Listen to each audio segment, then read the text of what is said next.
Hello, ladies and gentlemen. Welcome to the Drunken Tarrasque. Let me speak to your manager.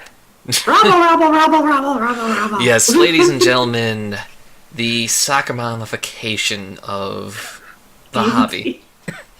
Well, not just D&D, but also just tabletop in general. This is something we've been noticing for a long time. I think we've wanted to talk about it for a long time, and so here goes. I think the easiest way to mention it is that tabletop has really changed.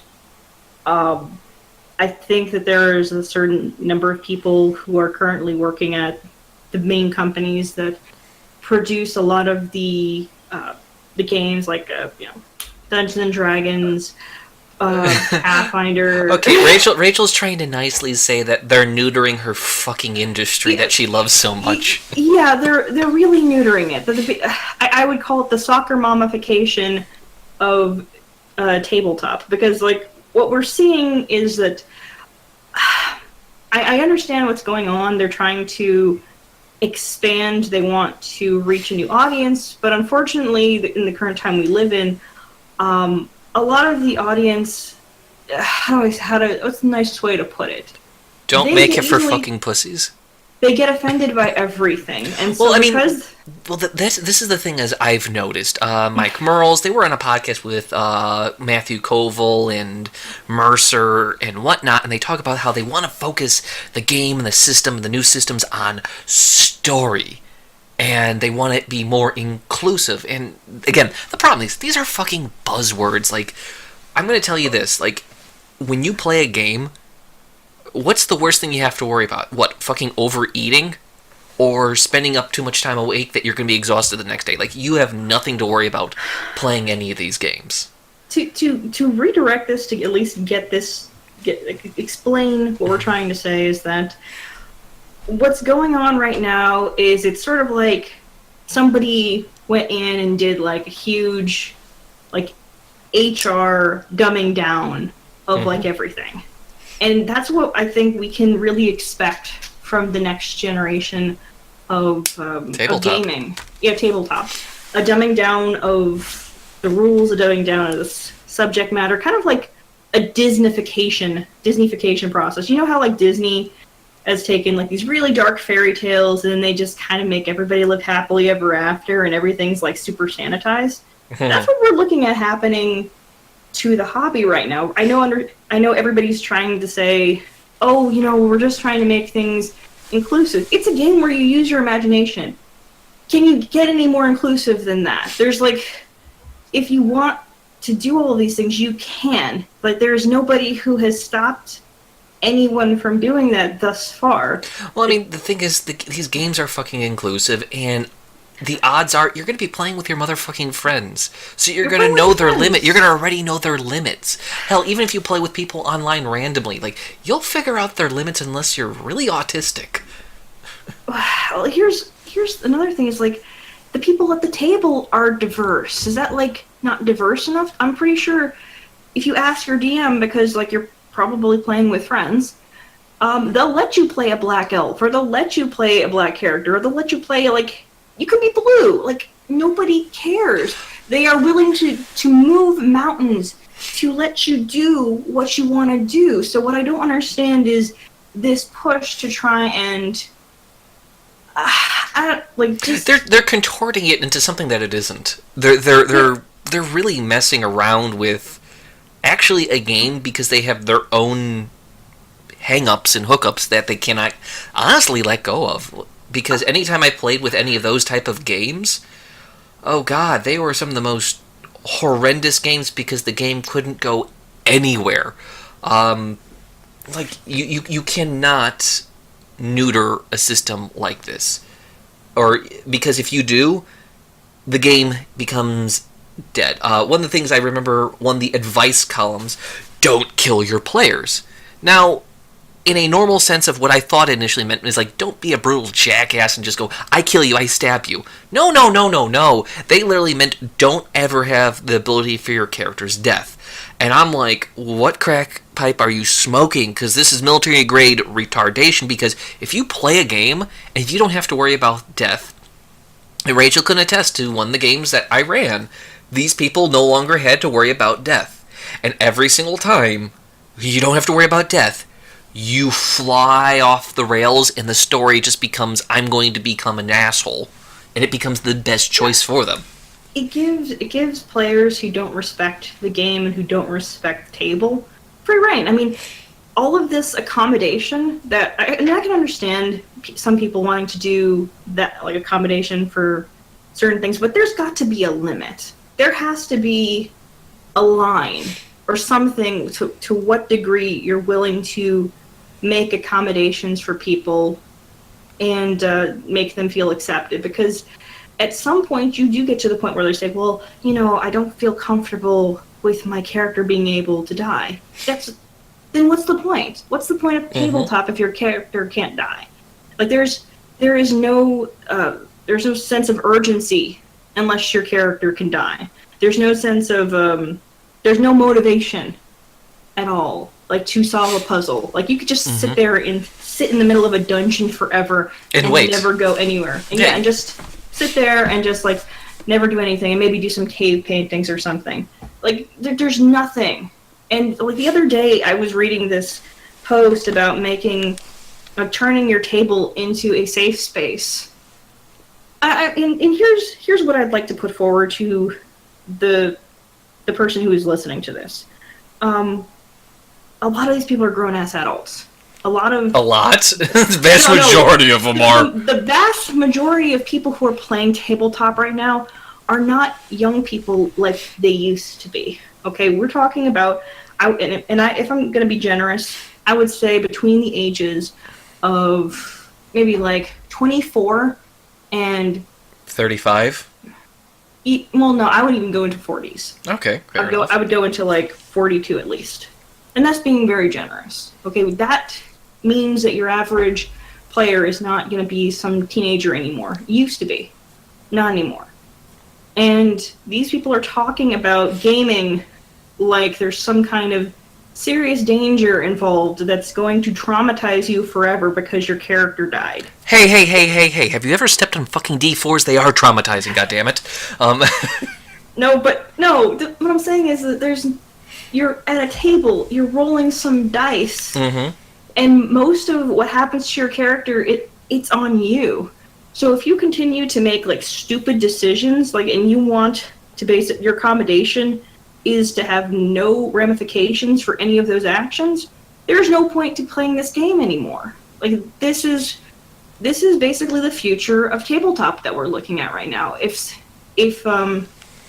people don't do anything about it, and I understand people are gonna say we're being hyperbolic and we're being ridiculous or something, and that there's no harm in trying to make certain people feel comfortable.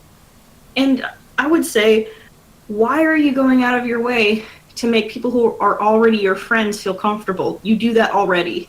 Like anything beyond what you normally do is completely ridiculous.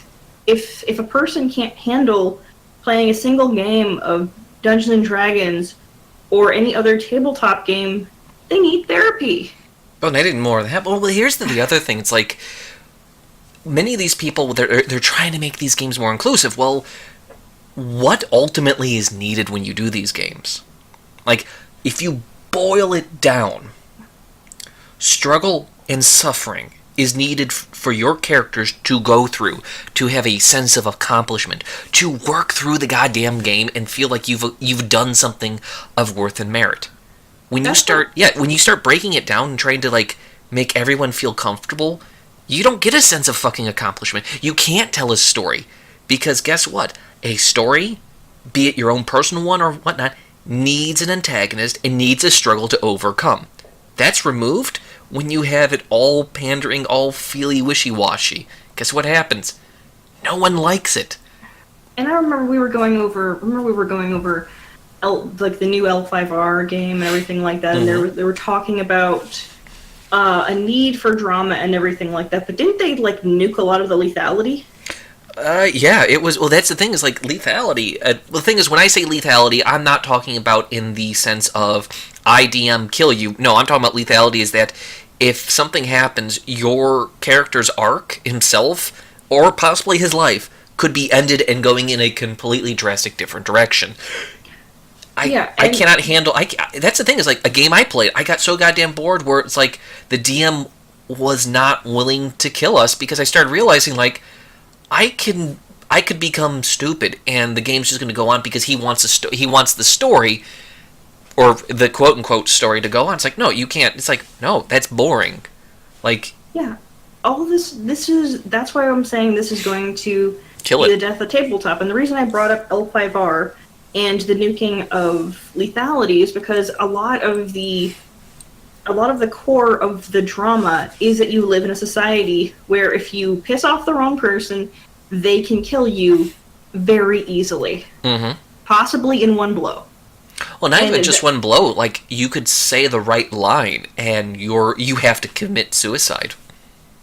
Yeah. And that is what they're talking about in the newer L5R, and about it just being like high drama and everything like that. Drama, you can't get that without there being a force behind it. And the biggest one is going to be that human beings can kill each other in this game very easily. Like, you're squishy. Like, there's nothing particularly special about most of the characters and most of the people. Like, you could be a Shugenja, and someone knifes you in the back. Your magic doesn't mean shit. Like, that's, and I'm saying you kill that, and there's no intrigue. There's not as much force behind the intrigue. Is what I'm saying. I don't know. Well, that's the thing, is that when you want to have a good game, there is this balance from on either side of the DM's screen that you need, and you start realizing. As a DM, I realize something. I have to have every encounter something that you should be thinking about. The degree is the question. And I threw you a couple encounters that were, well, I would say is an idiot can figure out. And it set the tone. And when you have the tone set in for everything being hunky-dory, the characters start to shake themselves apart, unless they're a well-thought-out character. Where then I set up, like, the first mission was like, okay, a little easy, and then you started moving into it, and then you guys started seeing how tough as nails I can get. Where almost every single fight was one to be wary of, because you started realizing something attacks us. It may hit with a punch, or it might do long-term damage. Or it could be a character that might be helping you in the future. Like the Dragon Priest you were dealing with. Like, there are a lot of little things that worry and fear in the back of your head, like, okay, this thing can kill me? You start planning things out. It guides your actions, yes. It guides your actions, and a lot of these people are suggesting that we do away with that. It's not enough for them to alter modules to try and make sure that there are more black characters, or more gay characters, or more female characters, or more LGBT. Just across the board, like all of the minority characters. It's not enough for that. They have to go as far as to try to tell you how to run things at your table. And that those things that are fun things, that people thought were fun things years ago, are no longer okay. And I don't understand why that is, especially if all of the people who are at the table were previously okay with this. The only reason I can get is that they're just worried that new people will not be down with it. And I can understand that. I really can. It's just putting the cart before the horse type of attitude. They think this is the way to go. If those people are not down with it, then they don't need to be at that table. They can find another table to go to. Well, I mean, like, as you said before, like D&D or any tabletop is highly customizable. You don't need these rules to tell you how to run them, because, like, if you find out like the sessions are too difficult, you know what happens next session or next time? The difficulty starts gradually decreasing. Like, when you actually look at very good video games, I use God Hand as example. It is a broken masterpiece, a flawed gem, because it literally, oh, if you're doing good, the difficulty is going to increase to put you up on your game. If you're sucking, the difficulty is going to par itself lower, so you will still be challenged and still have that sense of accomplishment. That's what a DM does. Like, hell, like, I started realizing how your characters were going to play out and act. So I rewrote my notes midstream of the game. And you guys loved it, enjoyed it, and that's what actually, for me, was like, well, you're challenging me as a DM. Like, that's the other thing. That's how far this will go. If you start worrying about how people are going to respond, you're going to start having unhealthy DM and player conflicts. Because, hey, you're challenging me in the story I'm trying to tell as a DM, flag on the field. That's going to be the next stage of that type of mentality of complete pandering goes to. And I want to make this perfectly clear. If your table is fine making certain things political at your table, that is fine. But what I have a problem with is that when they try to remove, like, the universal appeal from it and say that everything has to be this one way, it's that they're taking the fun out of it. Mm-hmm. It's very much like people, I think it was like in the 80s when video games came out and they didn't understand how all of that, how that all fit into society. They got scared, and everybody was freaking out. Oh, they're too violent. Oh, it must be demonic, or all Jack of these Chick comics, the Elvis. I remember from a long time ago from my grandparents. Oh, Elvis hip gyration's going to make the world progress. Like, come on, like we've heard this language before. But the problem with all of this is right now, like, D&D is nothing new. It's just that it seems like people, we've opened things up and we've let a bunch of people into the community. And they constantly talk about gatekeeping and all this other stuff like that. But they seem to be the ones who have a problem with the real gatekeepers. Yeah, they are. Like, they really have a problem with the hobby, with the way it is, with the culture. So why are you in that culture if you hate everything about it? That's the thing that just consistently baffles me. And I really want to understand why it is I turn on videos. Like, the other day, I was trying to watch behind-the-scenes thing on Paizo. And, like, I'm, 2 minutes in, and they introduce one of the writers, and they go out of their way to mention that she's an expert in intersectional feminism. And I'm like, what does this have to do with gaming? Why are all of these people who were, like, philosophy majors at this company, or at these companies in general, what does this have to do with making a good game? Story? Yeah, making something fun. What does this have to do with anything? Like, how the fuck is that relevant to making a good story, to making good mechanics? I would prefer that they had somebody that was good at math, that they had people who were good at writing and storytelling, and that all of the other stuff is secondary.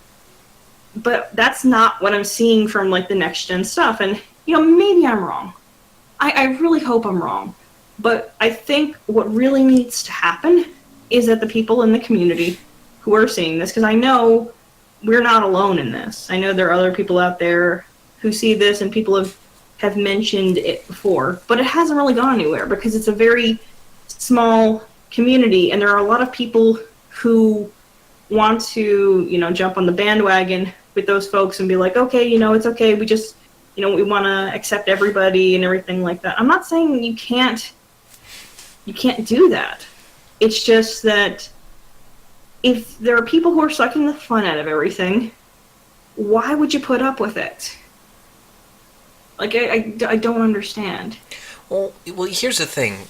When you start looking at all this, trying to make it more inclusive, here's another problem that people you won't see unless you take it to its logical conclusion. World building becomes dead. The worlds you'll be in are dead, because if you have something that makes people uncomfortable, because guess what? You're going to deal with uncomfortable things. It's just how you handle it. Well, guess what?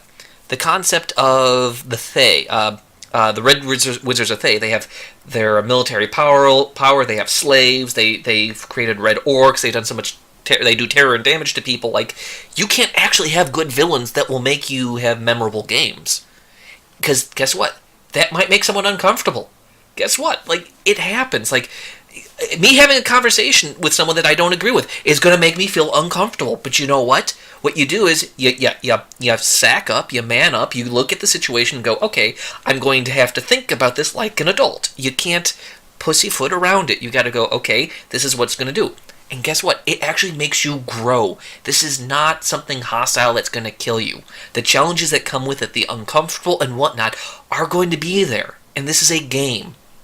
A motherfucking game that, guess what? What makes it so much superior to video games? You don't have a restart button.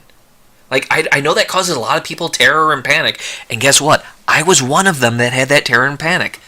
But I started realizing something. If I was petrified by my fears of losing my character, I would not have had the epic stories of my assassins that I had. And Rachel knows a couple of them because she began laughing at how my character was badass by the actions she did. But if I was so petrified and worried about all these outside forces, that story would never have happened.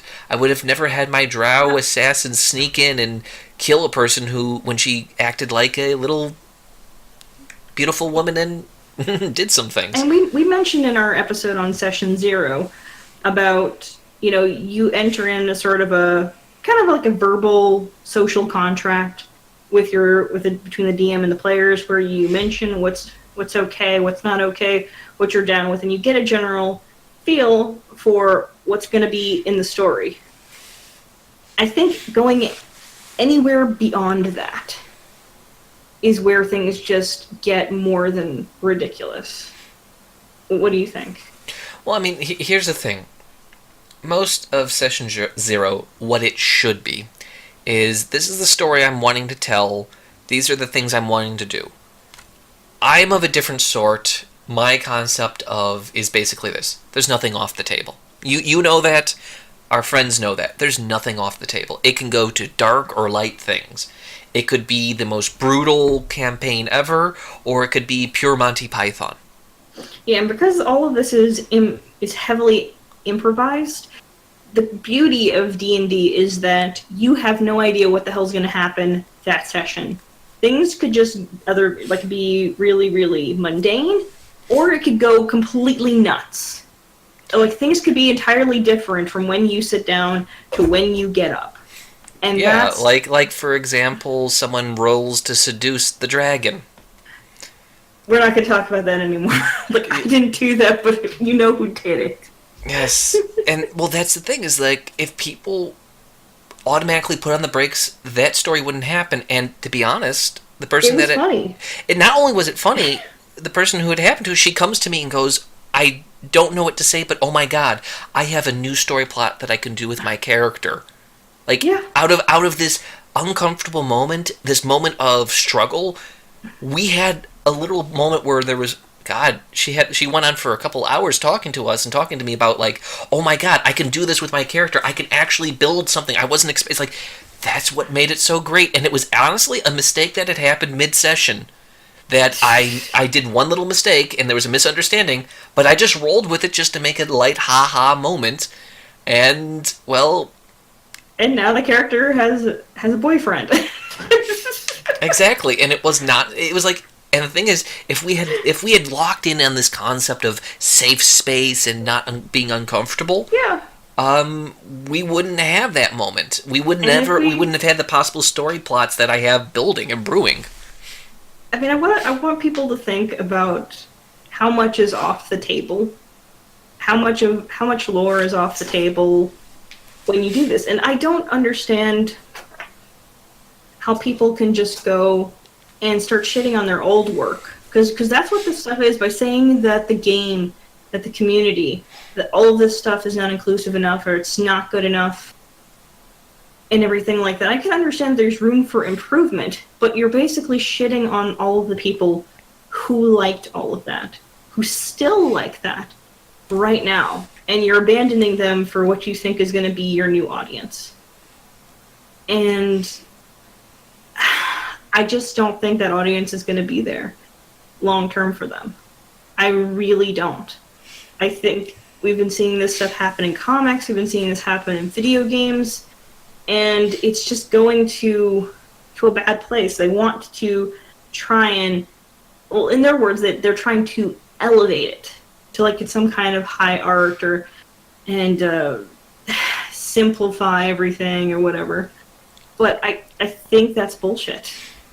Well, let's be honest. When you're trying, they're trying to. They want to be recognized. Like, thank or hate Critical Role for this. Like, it has elevated and brought to a lot of people's attention the community.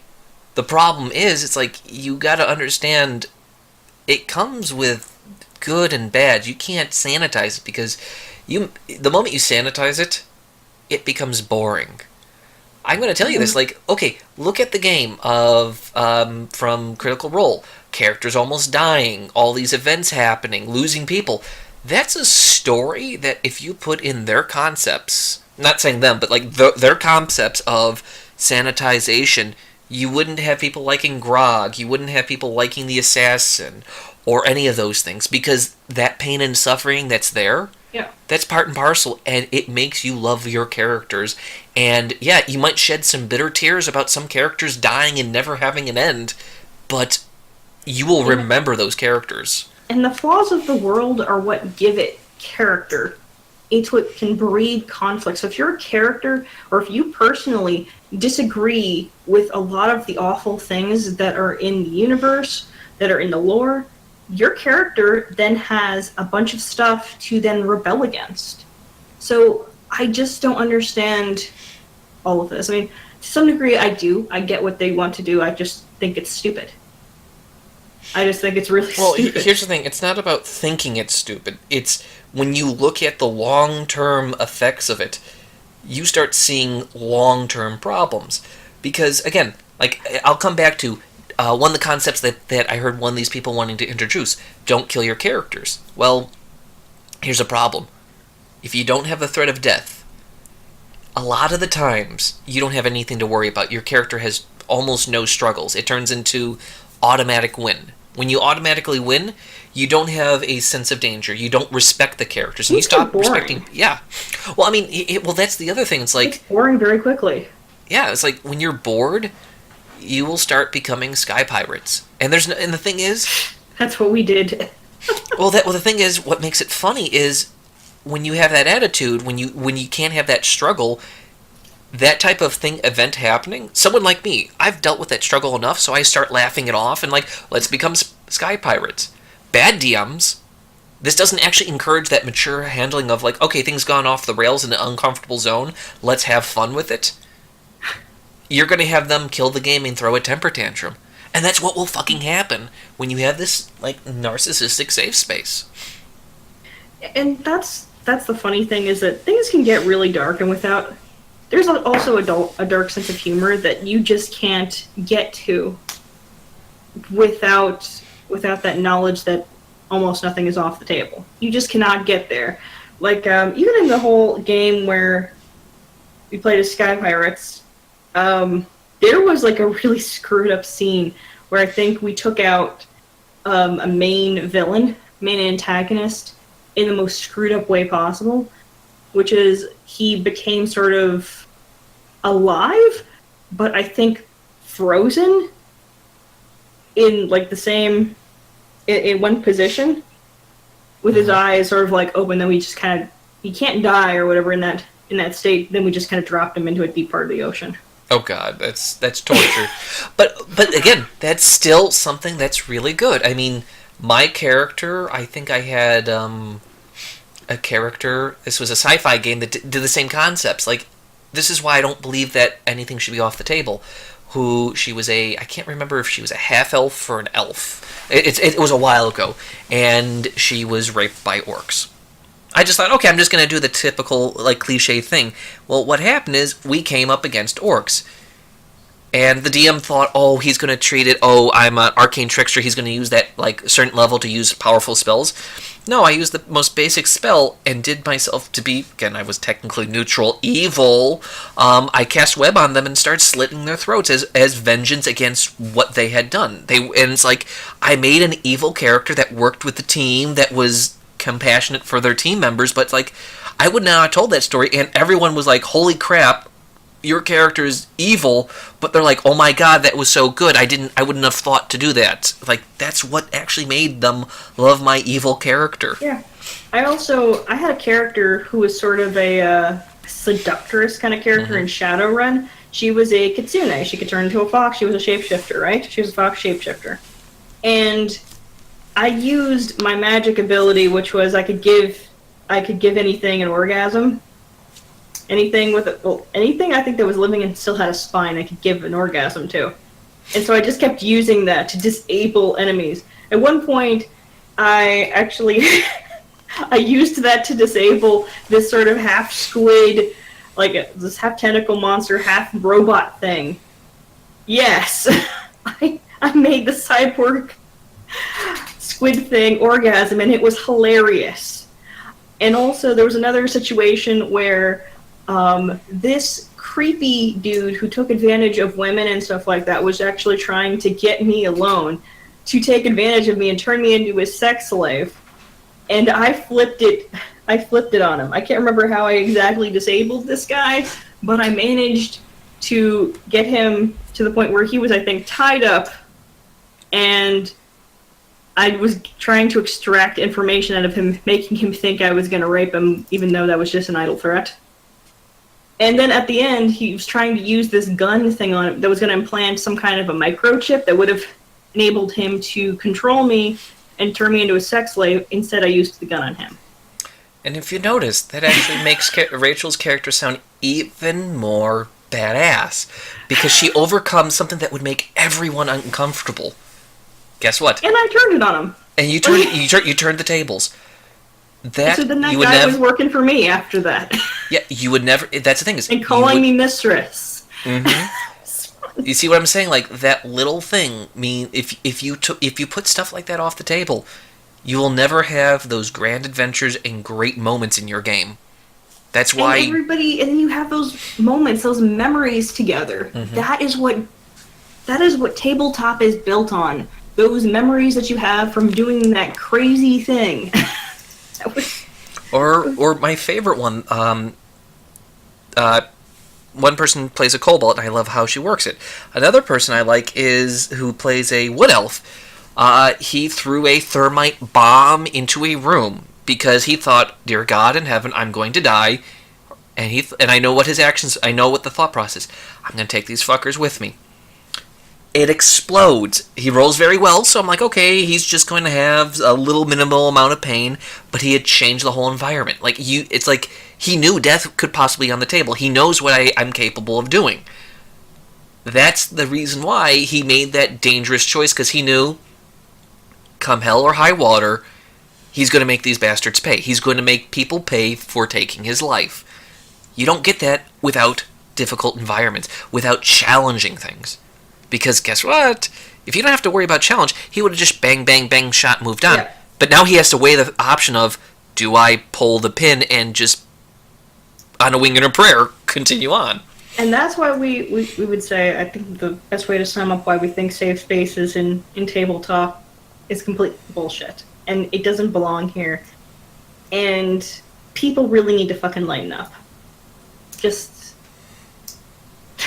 Would you say that that's... Oh God, yes. Well, here's the thing. It sums it up pretty well, because I still think my other favorite moment with that wood elf character was he walks into a bunch of hobgoblins, pulls off his persuasion and whatchamacallit performance check of pretending he's drunk, uses sleight of hand to slide a bomb into these guys' pockets, and it goes off without a hitch. It is perfect. It was magical. I was just completely floored that he did that. And when he pulled it off, it was like he says, "I gotta go piss," and he's slurring. And this guy is really hamming it up perfectly, and he's rolling to do it. And he literally grabs people, pulls them out, and boom, the thing detonates, killing people. And he walks in there back with a badass, like, "Oh, this guy's still alive." Slits throat. It's like, I'm gonna tell you straight up, that makes really good badass characters. Really good ones. I mean, if you here's the thing. I don't want to say that non-violent games are completely off the table. I'm saying I think that instead of trying to come into pre-existing franchises to redecorate, to like drastically redecorate. I think you should make a game yourself with new lore and new rules and all of that stuff. Like make new games, bring them. Like there's a ton of new games that can cater to younger audiences that are less adult right now, that are in the indie sphere, that are coming out, that are kid friendly, that are teen friendly, things like that. And I think that is something to be grown. I think having that kind of a gateway into gaming like this is good. It can be good for their math skills. It can be good for a lot of things. It can be good for building social skills. I just don't think one should do that. Should tell adults how they need to play D&D or just any kind of tabletop game.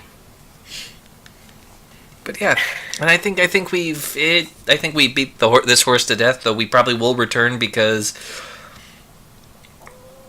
as a DM, I've realized one thing: several of the characters I've created that have gone in uncomfortable areas, players have fallen in love with.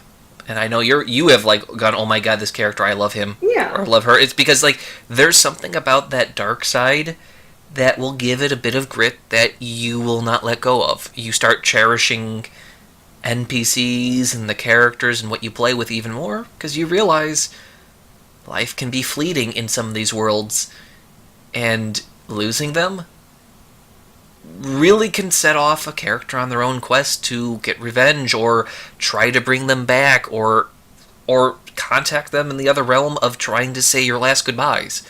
Trust me, like, I'm waiting for one of those scenes that when you guys are going to find a character you love, they die, and you're like, I want to contact the gods to say goodbye. And feeling uncomfortable is actually good. Like, some of the therapy that people go through who have anxiety issues is to gradually introduce the thing that bothers you so that you're better able to cope with how you feel about it. And so I don't think that removing these things are even helpful for people who might have anxiety issues or who might have a problem. I think it's better if you build those coping skills. That's just my opinion. I mean, here's the thing. That might be another episode to talk about as D&D as a coping mechanism and doing stuff, because, well, most people don't know. It's like, there's a lot of shit that many people have gone through, and it can be quite therapeutic when you go through it, especially when you're with friends. And again, if you're playing tabletop, typical odds are you're going to play with friends, or you're playing with people that will soon be friends. And I think on that note, thanks for joining us. Tell us what you think in the comments. Scream all you want. We know what's going to happen, the good, the bad. I know this is going to be a touchy issue that some people are not going to like, but thanks for listening. Yeah. Have a nice night. Bye.